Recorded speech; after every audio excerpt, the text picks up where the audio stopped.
വക്കീൽ ഇത് കണക്ക് വിളിച്ചിട്ട് പറഞ്ഞു, കോടതി നമുക്ക് അനുകൂലമായിട്ട് ഇതുപോലെ വിധി പോലെ വന്നിട്ടുണ്ട്, FIR ഇട്ടിട്ടുണ്ട്, അന്വേഷണത്തിന് ഓർഡർ ഇട്ടിട്ടുണ്ട് എന്ന് പറഞ്ഞിട്ടുണ്ട്. അതില് ഈ സമയം എനിക്ക് വളരെ വിലപ്പെട്ടത്, അതിൽ ഒത്തിരി സന്തോഷമാണു. കാരണം നമ്മൾ സാധാരണക്കാരെ പോലെ ഒരാൾക്ക് ഇത്ര പെട്ടെന്നൊരു വിധി, 1 വർഷം എന്ന് പറയുന്നത് നല്ലൊരു ഗ്യാപ്പാ, പക്ഷെ എങ്കിൽ തന്നെ ഇപ്പൊ ഒരു വിധി എന്റെ കുഞ്ഞിന് വന്നതിൽ എനിക്ക്, ആ കേസ് ഏറ്റെടുത്തല്ലോ കോടതി എന്നതിൽ എനിക്ക് വളരെ സന്തോഷമുണ്ട്. കുന്നിക്കോട്ട് പേവിഷബാധയേറ്റ് 8 വയസ്സുകാരി നിയ ഫൈസൽ മരിച്ച സംഭവത്തിൽ പുനലൂർ താലൂക്ക് ആശുപത്രിയിലെ സൂപ്രണ്ടും ശിശുരോഗ വിദഗ്ധയും ഉൾപ്പെടെ 4 പേർക്കെതിരെ പുനലൂർ പോലീസ് കേസെടുത്തു. കോടതി ഉത്തരവിനെ തുടർന്നാണ് നടപടി. ഏക മകളെ നഷ്ടപ്പെട്ട അമ്മ ഹബീറയുടെ നീതിക്ക് വേണ്ടിയുള്ള പോരാട്ടത്തിന്റെ ആദ്യഘട്ടമാണ് വിജയം കണ്ടത്. കുട്ടി മരിച്ച് 1 വർഷം പൂർത്തിയാകുന്ന സാഹചര്യത്തിലാണ് സംഭവത്തിൽ കേസെടുക്കുന്നത്. പുനലൂർ ഫസ്റ്റ് ക്ലാസ് മജിസ്ട്രേറ്റ് കോടതിയുടെ ഉത്തരവിനെ തുടർന്നാണ് നടപടി.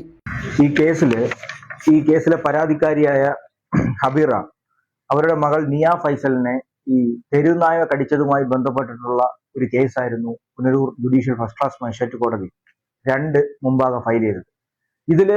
ഈ കേസിലെ പരാതിക്കാരിയുടെ പ്രധാന ആരോപണം എന്ന് പറയുന്നത്, ഈ കുട്ടിയെ ഈ തെരുവുനായ കടിച്ചതിന് ശേഷം നേരെ പുനലൂർ താലൂക്ക് ആശുപത്രിയിൽ ഇതിന്റെ ചികിത്സയ്ക്കായി എത്തിയ സമയം കൃത്യമായ രീതിയിലുള്ള പ്രതിരോധ കുത്തിവയ്പ്പ് യഥാവിധി അല്ല എടുത്തത് എന്നായിരുന്നു അവരുടെ ഏറ്റവും പ്രധാനപ്പെട്ട ഒരു പരാതി എന്ന് പറയുന്നത്.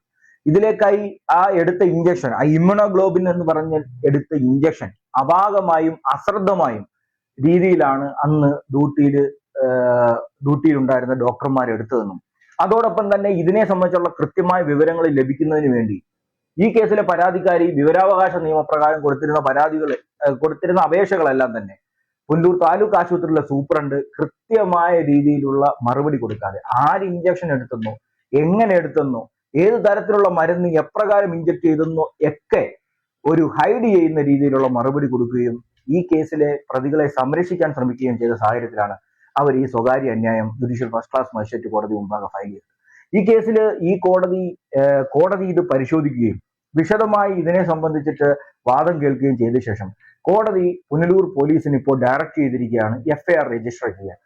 അതുപ്രകാരം പുനലൂർ പോലീസ് 4 പ്രതികൾക്കെതിരെ FIR രജിസ്റ്റർ ചെയ്തിരിക്കുകയാണ്. ഈ 4 പ്രതികൾ എന്ന് പറയുന്നത് ആ സമയം ഡ്യൂട്ടിയിൽ ഡോക്ടർമാരായിട്ട് ഉണ്ടായിരുന്ന 3 പേർ, അതായത് doctor Devi Lakshmi, doctor Amjitha, doctor Jayasurya തുടങ്ങിയ 3 ഡോക്ടർമാർക്കെതിരെയും അവർക്കെതിരെയുള്ള ആരോപണം എന്ന് പറയുന്നത് causing death by negligence by a medical practitioner, അതാണ് അവർക്കെതിരെ എടുത്തിരിക്കുന്ന കുറ്റകൃത്യം. അതോടൊപ്പം തന്നെ സൂപ്രണ്ട് 4ാം പ്രതിയായി, ഡോക്ടർ KR സുനിൽകുമാർ 4ാം പ്രതിയായും ഇപ്പോൾ FIR രജിസ്റ്റർ ചെയ്തിരിക്കുകയാണ് പുനലൂർ പോലീസ്. ഇപ്പോൾ ഇതിന്റെ അന്വേഷണം നടന്നുകൊണ്ടിരിക്കുകയാണ് പുനലൂർ പോലീസിന്റെ. ഇതിൽ പ്രധാനമായും FIR രജിസ്റ്റർ ചെയ്ത് ഇപ്പോൾ ഈ കേസ് അന്വേഷണം നടന്നുകൊണ്ടിരിക്കുക. ഈ കൃത്യമായ അന്വേഷണത്തിലൂടെ മാത്രമേ ഇപ്പോൾ എപ്രകാരമാണ് ഈ ഇഞ്ചക്ഷൻ കൊടുത്തതെന്നും, ഇതിനകത്തുണ്ടായ നെഗ്ലിജൻസ് എത്രത്തോളം ഉണ്ടെന്നും, എപ്രകാരമാണ് ഈ കുട്ടി മരണപ്പെടാൻ ഇടയാക്കിയത് എന്നെല്ലാം വെളിവാക്കുകയുള്ളൂ. അതുകൊണ്ട് ഇതിന്റെ കൃത്യമായ അന്വേഷണം ഇപ്പോൾ നടന്നിരിക്കുകയാണ്.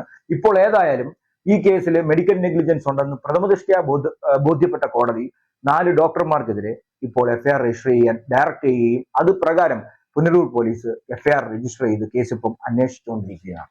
പുനലൂർ താലൂക്ക് ആശുപത്രി സൂപ്രണ്ട് KR സുനിൽകുമാർ, ശിശുരോഗ വിദഗ്ധ ഡോക്ടർ ദേവി ലക്ഷ്മി, സംഭവ ദിവസം ഡ്യൂട്ടിയിലുണ്ടായിരുന്ന ഡോക്ടർ അംജിത, ഡോക്ടർ ജയസൂര്യ എന്നിവർക്കെതിരെയാണ് കേസെടുത്തത്.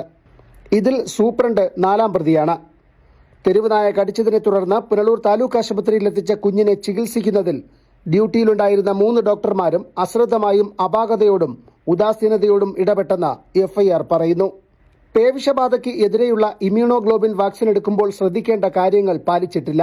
തുടർന്ന് കുട്ടിക്ക് പേവിഷബാധ സ്ഥിരീകരിക്കുകയും തിരുവനന്തപുരം SAT ആശുപത്രിയിൽ ചികിത്സയിലിരിക്കെ കഴിഞ്ഞ മെയ് 5-നാണ് കുട്ടി മരിച്ചത്. സംഭവത്തിൽ വിവരാവകാശം ആവശ്യപ്പെട്ടപ്പോൾ ആശുപത്രി സൂപ്രണ്ട് പ്രതികളെ സംരക്ഷിക്കുന്ന രീതിയിൽ പ്രവർത്തിച്ചതായും തെളിവ് നശിപ്പിക്കാൻ ഡോക്ടർമാർ പരസ്പരം സഹകരിച്ചതായും FIR ചൂണ്ടിക്കാട്ടുന്നു. BNS 106, 238 വകുപ്പുകൾ ചുമത്തി മെഡിക്കൽ നെഗ്ലിജൻസിനാണ് കേസെടുത്തിരിക്കുന്നത്. പേവിഷബാധയ്ക്ക് വാക്സിൻ എടുത്തിട്ടും കുട്ടി മരിച്ച സംഭവം കേരളത്തിന്റെ ആരോഗ്യ മേഖലയുടെ വിശ്വാസ്യത തന്നെ സംശയത്തിന്റെ മുൾമുനയിലാക്കിയിരുന്നു. അടുത്ത മാസം 5-ാം തീയതി ആകുമ്പം മോള് പോയിട്ട് 1 വർഷം ആവുകയാണ്. ഈ 1 വർഷം കൊണ്ട് പറയാവുന്നവരടുത്തെല്ലാം പറഞ്ഞിരുന്നു, ആരും ഒന്നും ചെയ്തതോ ഒന്നുമില്ല. ഇന്നൊരു 4 മണിയായപ്പം വക്കീൽ ഇത് കണക്ക് വിളിച്ചിട്ട് പറഞ്ഞു, കോടതി നമുക്ക് അനുകൂലമായിട്ട് ഇതുപോലെ വിധി പോലെ വന്നിട്ടുണ്ട്, FIR ഇട്ടിട്ടുണ്ട്, അന്വേഷണത്തിന് ഓർഡർ ഇട്ടിട്ടുണ്ട് എന്ന് പറഞ്ഞിട്ടുണ്ട്. അതില് ഈ സമയം എനിക്ക് വളരെ വിലപ്പെട്ടത്, അതിൽ ഒത്തിരി സന്തോഷമാണു. കാരണം നമ്മൾ സാധാരണക്കാരെ പോലെ ഒരാൾക്ക് ഇത്ര പെട്ടെന്നൊരു വിധി, 1 വർഷം എന്ന് പറയുന്നത് നല്ലൊരു ഗ്യാപ്പാ, പക്ഷെ എങ്കിൽ തന്നെ ഇപ്പൊ ഒരു വിധി എൻ്റെ കുഞ്ഞിന് വന്നതിൽ എനിക്ക്, ആ കേസ് ഏറ്റെടുത്തല്ലോ കോടതി എന്നില് എനിക്ക് വളരെ സന്തോഷമുണ്ട്. പോയത് എനിക്കൊരിക്കലും തിരിച്ചു കിട്ടില്ല, പക്ഷെ എപ്പോഴും പറയുന്നത് പോലെ നമ്മൾ ചികിത്സ തേടി ചെല്ലുമ്പം അവരെ വിശ്വസിച്ചല്ലേ നമ്മൾ ചെല്ലുന്നേ. അതിന് ഇനി ഒരു മനുഷ്യനും ഇങ്ങനൊരവസ്ഥ വരരുത്, അതിനായിട്ടുള്ള പോരാട്ടമുള്ളൂ. കുട്ടി മരിച്ച ശേഷം വാക്സിൻ എടുത്ത ഡോക്ടർമാരുടെ വിവരങ്ങൾ തേടി കുട്ടിയുടെ അമ്മ ഹബീറ വിവരാവകാശം നൽകിയെങ്കിലും ആശുപത്രി സൂപ്രണ്ട് പ്രതികളെ സംരക്ഷിക്കുന്ന നിലപാടാണ് സ്വീകരിച്ചത്. പിന്നീട് പുനലൂർ പോലീസിൽ പരാതി നൽകിയെങ്കിലും സംഭവത്തിൽ ഡോക്ടർമാരുടെ വീഴ്ചയിൽ കേസെടുത്തില്ല. ജില്ലാ പോലീസ് മേധാവിയെ സമീപിച്ചെങ്കിലും മൊഴിയെടുത്ത് വിട്ടയച്ചു. പിന്നീടാണ് സംഭവത്തിൽ കോടതിയെ സമീപിച്ച് കേസെടുപ്പിച്ചത്. News bureau, Punalur.